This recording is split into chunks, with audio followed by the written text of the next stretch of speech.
আসন্ন ত্রয়োদশ জাতীয় সংসদ নির্বাচনকে সামনে রেখে আর্থিক প্রলোভন দেখিয়ে ভোট প্রভাবিত করার আশঙ্কা ও আচরণবিধি লঙ্ঘনের অভিযোগ তুলেছে বিএনপি। এ সময় এনআইডি তথ্যের অপব্যবহার নিয়ে নির্বাচন কমিশনকে সতর্ক থাকার আহ্বানও জানিয়েছে দলটি। সোমবার রাজধানীর গুলশানে বিএনপির নির্বাচন পরিচালনা কমিটির কার্যালয়ে আয়োজিত সংবাদ সম্মেলনে দলের নির্বাচন পরিচালনা কমিটির মুখপাত্র বলেন, একটি নির্দিষ্ট রাজনৈতিক দলের নেতাকর্মীরা ধর্মীয় অনুভূতিকে ব্যবহার করে নির্বাচনী প্রচারণা চালাচ্ছেন। একটি নির্দিষ্ট রাজনৈতিক দলের প্রার্থীরা এবং তাদের বিভিন্ন পর্যায়ের নেতাকর্মী ও সমর্থকেরা ধর্মীয় অনুভূতির অপব্যবহার করে নির্বাচনী প্রচারণা চালাচ্ছেন।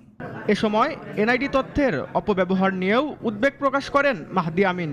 মোবাইল ফাইন্যান্সিয়াল সার্ভিসের মাধ্যমে ভোটারদের আর্থিক প্রলোভন দেখিয়ে প্রভাবিত করার চেষ্টা করা হতে পারে।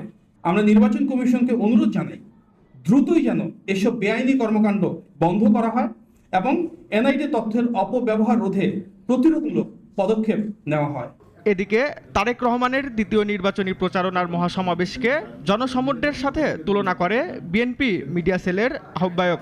নারীদের অংশগ্রহণ ছিল অভূতপূর্ব, শৃঙ্খলাবোধ ছিল চমৎকার এবং গুরুত্বপূর্ণ বিষয় হলো যে জনাব তারেক রহমান সেখানে তিনি তার শুধুমাত্র তার পরিকল্পনার কথা বলেছেন, তার আগামী দিনে জনগণের জন্য তিনি যা করতে চান, দেশের তরুণদের জন্য, কর্মহীন মানুষের জন্য, নারীদের জন্য, পরিবেশের জন্য, শিক্ষার জন্য, স্বাস্থ্যের জন্য, এই ব্যাপারগুলো তিনি তার কর্মসূচির মধ্যে তুলে ধরেছেন। এ সময় নির্বাচন সহ অন্যান্য বিষয়ে স্বাধীনভাবে কাজ করতে বিদেশি রাষ্ট্রগুলোর হস্তক্ষেপ না করার প্রত্যাশা ব্যক্ত করে আইন শৃঙ্খলা বাহিনীকে আরও সজাগ থাকার আহ্বান জানানো হয়। রেজাই রাব্বি, নাগরিক, ঢাকা।